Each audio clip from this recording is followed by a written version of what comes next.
¿Qué pasaría si la casa más influyente en la historia del lujo fuera diseñada para permanecer invisible? Hay una mansión en las afueras de París que ha guardado su silencio durante más de un siglo. No aparece en los mapas turísticos. No recibe visitantes. Sus puertas permanecen cerradas, su interior inalcanzable para todos, excepto para unos pocos elegidos. Y sin embargo, dentro de sus paredes, se forjó una dinastía, una que llegaría a definir la riqueza, el estatus y el deseo en todo el mundo moderno. Antes de que entremos, si ha encontrado su camino a este canal, su presencia aquí es genuinamente apreciada. Estamos trabajando para llegar a los 1000 suscriptores, y su apoyo, por silencioso que sea, hace posible este trabajo. Ahora, volvamos a las puertas de Asnières-sur-Seine. La noche del 27 de febrero de 1892 fue fría a lo largo del Sena. El invierno aún no había liberado su agarre en los suburbios del norte de París, y una delgada escarcha se aferraba a las rejas de hierro que rodeaban la finca de la familia Vuitton. Dentro de la casa, las lámparas ardían bajas. Los sirvientes se movían por los pasillos en un silencio casi total, sus pasos amortiguados contra los pisos pulidos. Arriba, en un dormitorio con vistas a los talleres que había construido con sus propias manos, Louis Vuitton yacía moribundo. Tenía 70 años. Sus pulmones, debilitados por décadas de trabajo y el aire húmedo del río, finalmente habían comenzado a fallar. Los registros oficiales indicarían más tarde que falleció pacíficamente, rodeado de su familia, con su legado asegurado. Su hijo George, entonces de 35 años, estaba a su lado. Su esposa, Clémence Émilie, había velado por días. La casa, que había servido como hogar y cuartel general para la empresa Vuitton, cayó en una quietud que definiría su carácter para las generaciones venideras. Pero incluso en la muerte, Louis Vuitton siguió siendo un enigma. El hombre que había vestido el equipaje de emperatrices e industriales, que había equipado expediciones y casas aristocráticas por toda Europa, dejó notablemente poco testimonio personal. Ninguna memoria, ninguna correspondencia extensa hecha pública. Su voz, si es que sobrevivió solo en los objetos que creó: los baúles, los estuches, los mecanismos de viaje que llevaban su nombre. La casa en Asnières se convirtió, en cierto sentido, en su baúl final y más privado, sellado, protegido, sin revelar nada de su contenido al mundo exterior. La finca había sido construida en 1859, solo 5 años después de que Louis Vuitton abriera su primer taller en la Rue Neuve des Capucines en París. La decisión de trasladar las operaciones a Asnières fue práctica. El suburbio ofrecía espacio, proximidad al río para el transporte y distancia del congestionado centro de la ciudad. Pero también fue simbólica. Louis Vuitton no estaba simplemente reubicando su negocio, estaba construyendo un mundo, un reino autónomo donde la artesanía, la familia y el comercio se volverían inseparables. La casa principal se alzaba junto a los talleres, una fusión deliberada de vida doméstica y producción industrial.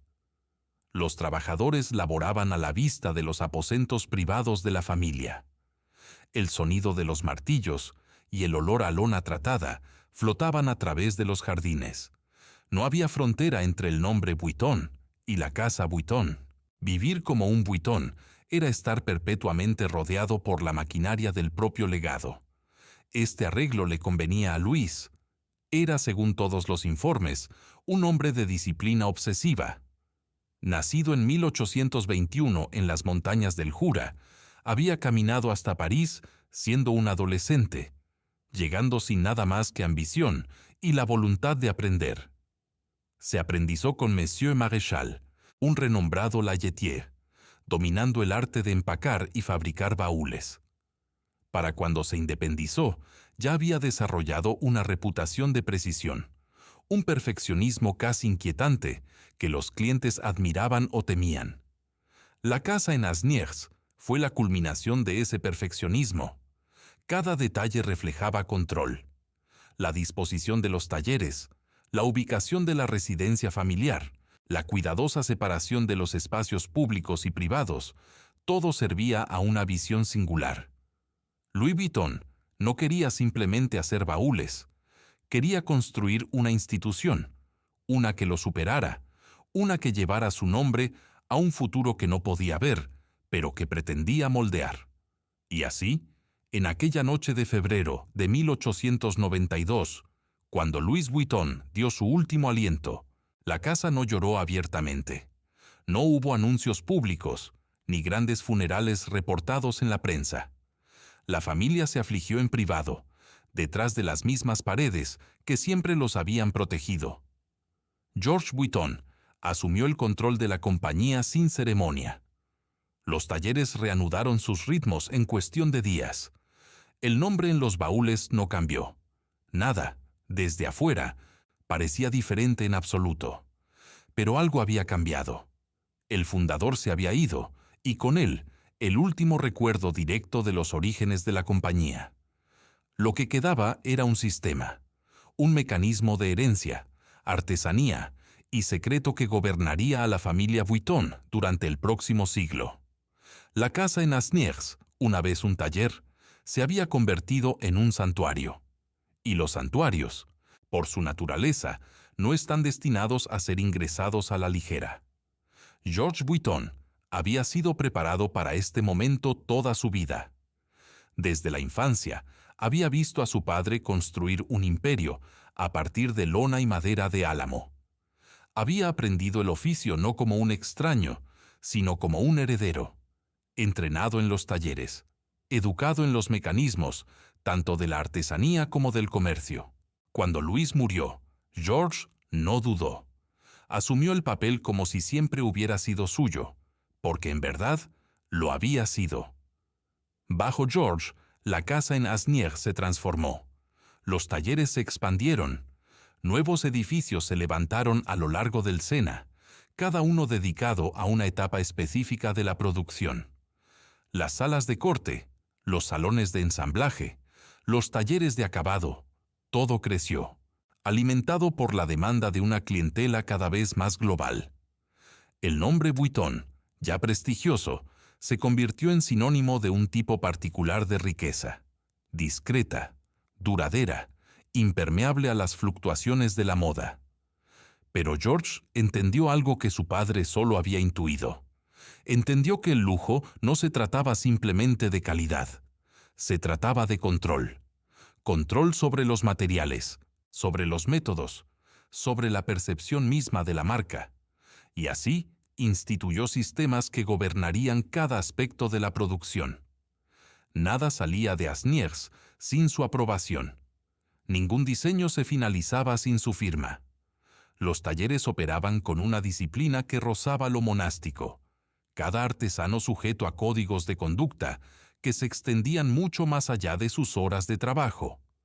La casa familiar, situada en el corazón de este complejo en expansión, se convirtió en el centro neurálgico de una operación cada vez más secreta. Georges vivía allí con su esposa, Josephine, y sus hijos. La casa era cómoda, pero nunca ostentosa. Sus habitaciones estaban amuebladas con moderación, sus jardines mantenidos con precisión. Los visitantes eran raros, y aquellos que eran admitidos hablaban de una atmósfera que era a la vez acogedora y profundamente reservada. Uno no simplemente entraba en la casa Vuitton, se le concedía una audiencia. Esta insularidad era deliberada. Georges había sido testigo de los peligros de la exposición. El final del siglo XIX fue una era de imitación y fraude. Baúles Vuitton falsificados aparecieron en mercados de toda Europa. Copias inferiores que amenazaban tanto la reputación de la marca como sus ingresos. En respuesta, Georges desarrolló la distintiva lona damier en 1888, un patrón a cuadros que podía ser registrado y protegido. Más tarde, después de la muerte de su padre, crearía la icónica lona monogram, incrustando las iniciales LV en un diseño que se convirtió en uno de los símbolos más reconocidos del mundo. Pero estas innovaciones no fueron meramente comerciales, fueron defensivas. Cada patrón, cada marca registrada, cada batalla legal librada contra los falsificadores reforzó los muros alrededor de la empresa Vuitton. La familia no estaba simplemente vendiendo productos, estaban protegiendo un legado, y esa protección requería vigilancia, secreto y una atención al detalle casi paranoica. Los trabajadores en Asnières eran parte de este sistema. Muchos provenían de familias que habían servido a los Vuitton durante generaciones. Vivían en los barrios circundantes, sus vidas entrelazadas con los ritmos de los talleres. Se esperaba lealtad, se exigía discreción. Lo que sucedía dentro de los talleres se quedaba dentro de los talleres. Las técnicas, los materiales, las sutiles innovaciones que distinguían un baúl Vuitton de sus competidores, todo se guardaba tan celosamente como los secretos de Estado. Georges mismo encarnó esta ética. Se sabía que pasaba horas en el piso del taller, inspeccionando el trabajo, corrigiendo fallas, demostrando técnicas a los artesanos más jóvenes. Sus manos, se decía, nunca perdieron su habilidad. Incluso a medida que envejecía, incluso a medida que la compañía crecía más allá de lo que su padre podría haber imaginado, seguía siendo un artesano de corazón. La casa en Asnières no era meramente su hogar, era su taller, su laboratorio, su fortaleza. Para el cambio de siglo, la marca Vuitton había alcanzado un estatus que pocos competidores podían igualar. Casas reales de toda Europa encargaban piezas personalizadas. Expediciones a África y Asia llevaban baúles Vuitton a los rincones más remotos del mundo. La lista de clientes de la compañía se leía como un catálogo de poder. Industriales, diplomáticos, artistas, aristócratas. Y sin embargo, a pesar de esta visibilidad, la propia familia permanecía casi invisible. No buscaban publicidad, no buscaban aclamación social. Trabajaban, producían, protegían.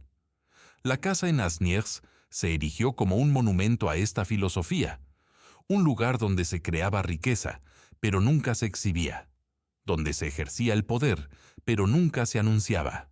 Georges Vuitton lideraría la compañía durante casi 40 años. La vería pasar por guerras, crisis económicas y la lenta erosión del mundo aristocrático, que había sido su clientela original. Entrenaría a su propio hijo, Gaston Louis, en las mismas tradiciones que su padre le había inculcado a él. Y cuando murió, en 1936, dejaría atrás no simplemente un negocio, sino una dinastía, una familia unida por la artesanía, por el secreto y por las paredes silenciosas de la casa sobre el Sena. La sucesión fue fluida. Gaston Louis asumió el control como lo había hecho su padre, como lo había hecho su abuelo. El patrón estaba establecido, los rituales codificados. La familia Vuitton no cambió, perdura. Y la casa en Asnières, ahora con casi 80 años, continuó guardando sus secretos, sus puertas cerradas a un mundo que solo podía imaginar lo que había dentro. Gaston Louis Vuitton heredó más que una compañía, heredó una filosofía, una forma de ser que había sido refinada durante 2 generaciones y codificada en cada aspecto de la existencia de la familia. La casa en Asnières no era meramente donde vivía, era la manifestación física de todo lo que su familia creía, que la excelencia requería aislamiento, que el legado exigía sacrificio, y que al mundo exterior, por ansioso que estuviera por consumir los productos de la artesanía Vuitton, nunca se le debía permitir ver cómo surgían esos productos. Él era, por temperamento, muy adecuado para esta herencia. Donde su padre había sido severo y metódico, Gaston Louis poseía una intensidad más tranquila. Era un esteta, atraído por el arte y el diseño de maneras que sus predecesores no lo habían estado.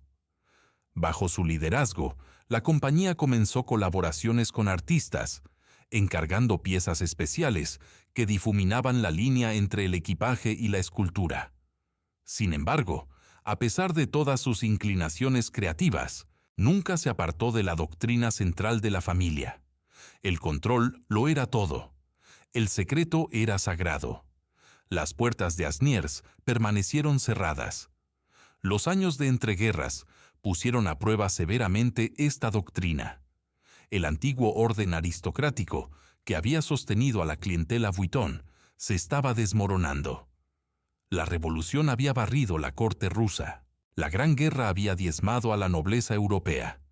Las familias que alguna vez habían encargado docenas de baúles personalizados para sus giras continentales, estaban ahora disminuidas, empobrecidas o simplemente desaparecidas. Gastón Louis observó cómo el mundo para el que su abuelo había construido comenzaba a desaparecer. Pero se adaptó. La compañía cambió su enfoque, apuntando a las nuevas fortunas industriales de América, la riqueza emergente del comercio global. Los baúles Vuitton aparecieron en transatlánticos que cruzaban el Atlántico, en las bodegas de equipaje de las primeras rutas aéreas comerciales. La marca evolucionó, pero sus métodos no. Los talleres en Asnières continuaron operando como siempre lo habían hecho, lenta, meticulosamente, con una atención al detalle que rozaba lo obsesivo. Un solo baúl podría tardar semanas en completarse.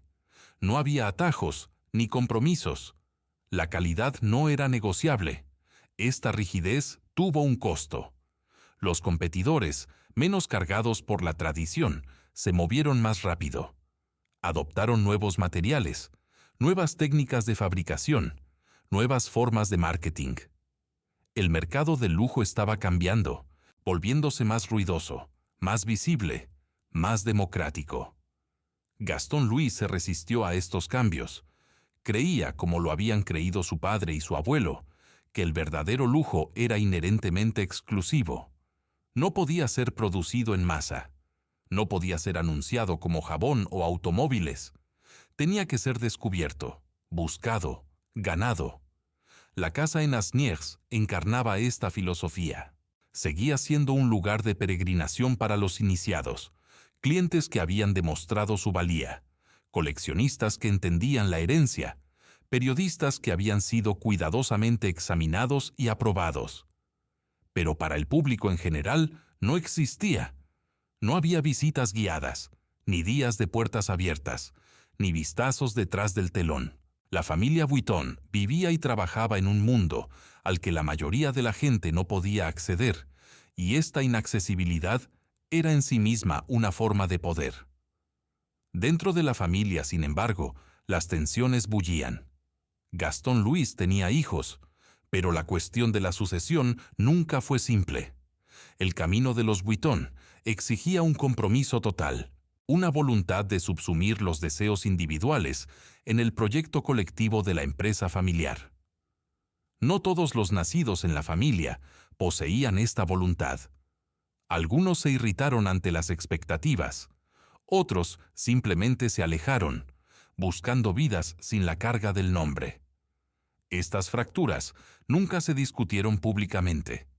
La familia presentaba un frente unido, una continuidad perfecta de propósito y visión. Pero detrás de las paredes de Asnières se sostenían conversaciones, se tomaban decisiones, y ciertos miembros se encontraban silenciosamente marginados. La compañía podía tener solo una dirección, una voz, una mano controladora. La disidencia no era tolerada, era simplemente absorbida, neutralizada, olvidada. La Segunda Guerra Mundial trajo nuevos desafíos. Francia cayó bajo la ocupación alemana en 1940. El comercio de lujo colapsó casi de la noche a la mañana.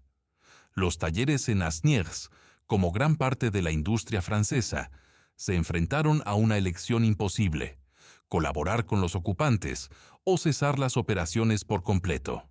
El registro histórico de este periodo sigue siendo incompleto. Lo que se sabe es que la compañía sobrevivió, que la producción continuó en alguna forma disminuida y que la familia Vuitton salió de la guerra con su empresa intacta. Gaston Louis nunca habló públicamente sobre estos años. El silencio era característico. Otra puerta cerrada, otro baúl sellado. Después de la liberación, la compañía reanudó su trabajo como si la interrupción nunca hubiera ocurrido. Los talleres fueron reparados, las listas de clientes reconstruidas, los ritmos de producción restaurados. La casa en Asnieres, dañada pero no destruida, se erigió una vez más como el centro del mundo Vuitton. Pero la guerra había cambiado las cosas, de maneras que no podían deshacerse. Las viejas certezas se habían ido. El orden global que había sostenido el lujo europeo durante siglos había sido destrozado y reconstruido a lo largo de diferentes líneas. América era ahora el poder dominante. El dinero nuevo fluía de nuevas fuentes, y el concepto mismo de lujo, lo que significaba, para quién era, cómo debía presentarse, estaba siendo redefinido por fuerzas que la familia Vuitton no podía controlar. Gaston Louis pasaría sus años restantes navegando por este paisaje transformado. Mantendría las tradiciones, guardaría los secretos, mantendría las puertas de Asnières cerradas contra un mundo que se volvía cada vez más curioso acerca de lo que había dentro. Pero sabía, como quizás su padre y su abuelo no, que el futuro exigiría compromisos. La familia no podría permanecer aislada para siempre. Tarde o temprano, los muros tendrían que caer. Las décadas que siguieron a la guerra marcaron una lenta erosión de todo lo que la familia Vuitton había construido. No la compañía en sí misma, esa continuó creciendo, expandiéndose, acumulando prestigio. Pero la visión particular que Louis había establecido, la fusión de familia y empresa, de hogar y taller, de sangre y artesanía. Esto comenzó a fracturarse de maneras que nadie fuera de las paredes de Asnières podía percibir completamente. Gaston Louis murió en 1970, habiendo liderado la compañía a través de casi 4 décadas de transformación. Su fallecimiento marcó el final de una era. Por primera vez en la historia de la compañía, no había un sucesor claro esperando. La familia se había multiplicado a través de las generaciones, y con esa multiplicación vinieron reclamos en competencia, visiones divergentes y la inevitable dilución de la autoridad. Los talleres en Asnieres continuaron su trabajo, pero la mano guía que una vez había dirigido cada detalle estaba ahora dividida entre herederos que no siempre estaban de acuerdo. El mercado del lujo, mientras tanto, se había convertido en algo que Louis Vuitton no habría reconocido. La discreción tranquila que había definido la marca durante un siglo estaba siendo reemplazada por algo más ruidoso, más agresivo, más visible. Los competidores estaban construyendo imperios globales a través de la publicidad, a través de los respaldos de celebridades, a través de la democratización del deseo. El lujo ya no era el dominio exclusivo de aristócratas e industriales. Se estaba volviendo accesible, o al menos, la ilusión de accesibilidad se estaba volviendo rentable. La familia Vuitton resistió este cambio durante tanto tiempo como pudo. La casa en Asnières permaneció cerrada. Los talleres mantuvieron sus métodos tradicionales. La lista de clientes, aunque expandida, seguía enfatizando la discreción sobre la exhibición, pero la presión aumentaba. Los accionistas, algunos de los cuales eran miembros de la familia y otros no, exigían crecimiento. El crecimiento requería visibilidad. La visibilidad requería un tipo de exposición que la familia había pasado generaciones evitando. Los años 70 y 80 fueron años de lucha silenciosa. La compañía se expandió a nuevas líneas de productos, bolsos, pequeños artículos de cuero, accesorios que podían producirse más rápidamente y venderse más ampliamente que los baúles personalizados que habían dado nombre a Vuitton. Estos artículos llevaban el icónico monograma, el LV entrelazado que George había diseñado casi un siglo antes. Pero eran diferentes en carácter. No eran hechos a medida. No estaban hechos para clientes específicos con necesidades específicas. Eran productos producidos y comercializados en masa, diseñados para generar ingresos a una escala que los viejos talleres nunca podrían haber logrado. Para los puristas dentro de la familia, esto fue una traición. El monograma, una vez una marca de exclusividad, se estaba volviendo ubicuo. El mismo símbolo que había sido creado para proteger la marca de la falsificación estaba siendo estampado en artículos que cualquiera con suficiente dinero podía comprar. La democratización que la familia había resistido durante tanto tiempo estaba ocurriendo desde dentro. La casa en Asnières se convirtió durante estos años en una especie de santuario para aquellos que recordaban lo que había sido la compañía. Los talleres originales todavía operaban, todavía producían los baúles personalizados y pedidos especiales que representaban la más alta expresión de la artesanía Vuitton. Los artesanos que habían aprendido su oficio de maestros, que habían aprendido de maestros, continuaron trabajando en las mismas habitaciones, donde el propio Louis había supervisado una vez la producción. Pero ahora eran una minoría, un remanente de una tradición que la compañía en general estaba dejando constantemente atrás. El control de la familia sobre la empresa se estaba debilitando. Las presiones financieras, las disputas por herencias y la pura complejidad de gestionar una marca global habían hecho imposible para cualquier Vuitton ejercer el tipo de control que Louis, George y Gaston Louis habían ejercido. Las decisiones se tomaban cada vez más por comités, por juntas directivas, por gerentes profesionales que entendían de mercados y márgenes, pero que no tenían una conexión personal con la casa sobre el Sena. En 1987 ocurrió lo impensable. La compañía se fusionó con Moet Hennessy para formar LVMH, un conglomerado que eventualmente se convertiría en el imperio de bienes de lujo más grande del mundo. La familia Vuitton, aunque todavía presente, ya no tenía el control. El nombre se mantuvo, el monograma se mantuvo, los talleres en Asnières se mantuvieron. Pero el alma de la empresa, la fusión particular de familia, artesanía y secreto, que la había definido durante más de un siglo, había sido alterada fundamentalmente. Bernard Arnault, el financiero que eventualmente tomaría el control de LVMH, entendió el valor de lo que los Vuitton habían construido. Entendió que la casa en Asnières no era meramente una fábrica, sino un símbolo, una fuente de legitimidad que ninguna cantidad de dinero podía fabricar. Bajo su liderazgo, la finca sería preservada, incluso celebrada.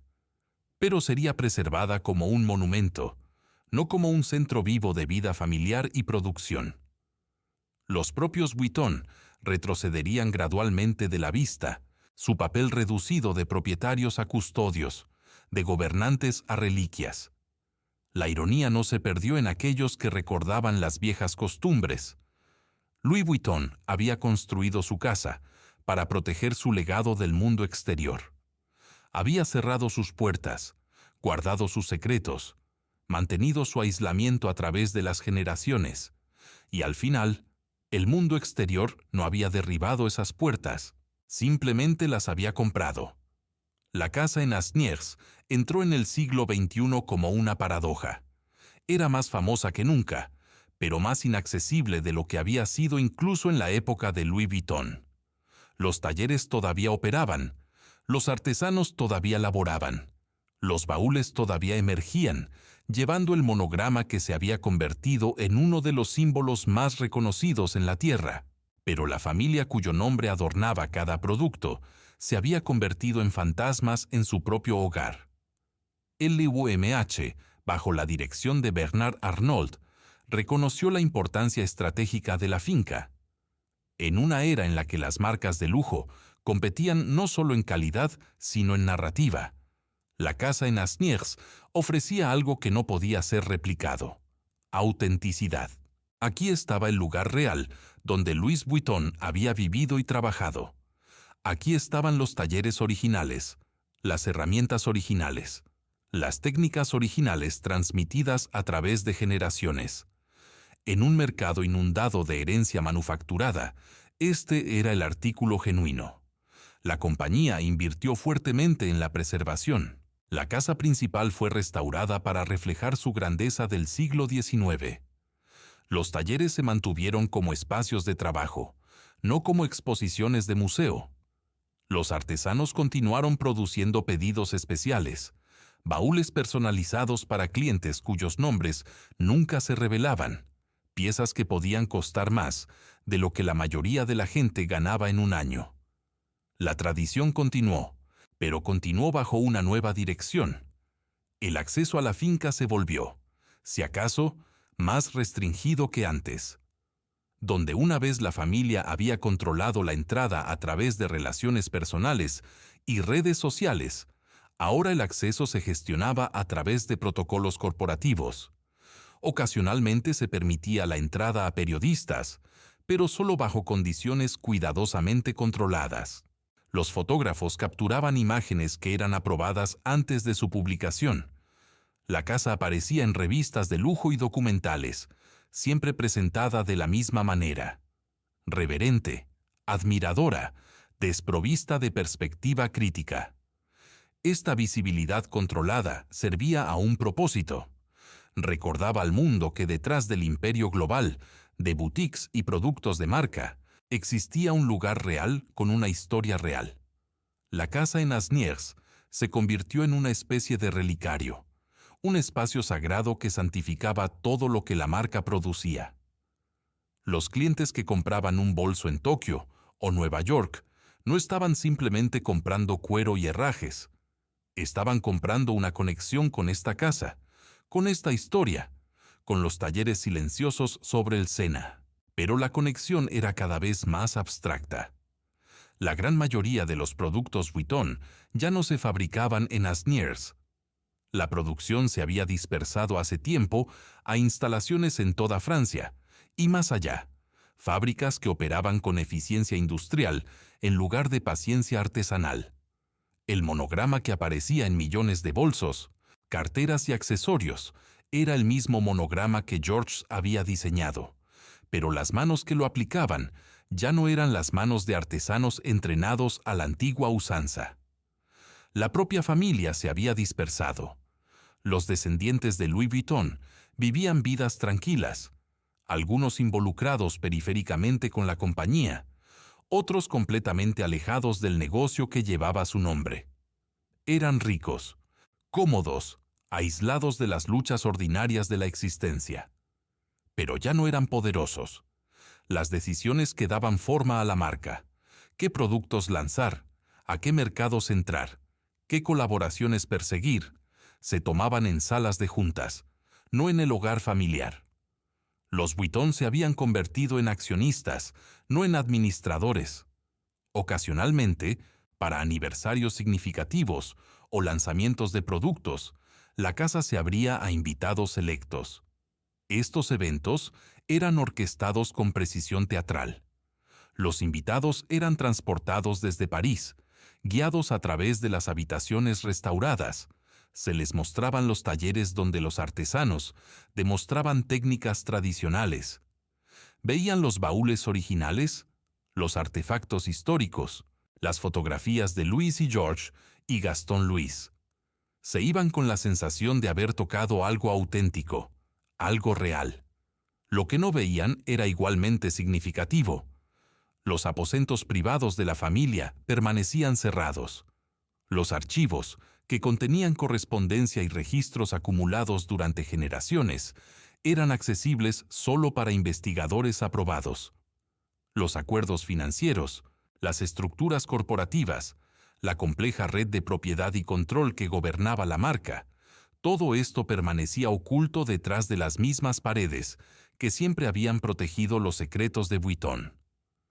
Los propios artesanos ocupaban una posición ambigua en este nuevo arreglo.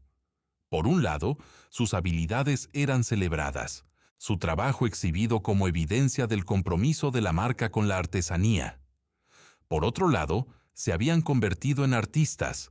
su trabajo transformado en espectáculo para beneficio de visitantes que nunca entenderían los años de formación, las exigencias físicas, la dedicación tranquila requerida para dominar su oficio. Algunos abrazaron este papel, encontrando satisfacción en el reconocimiento.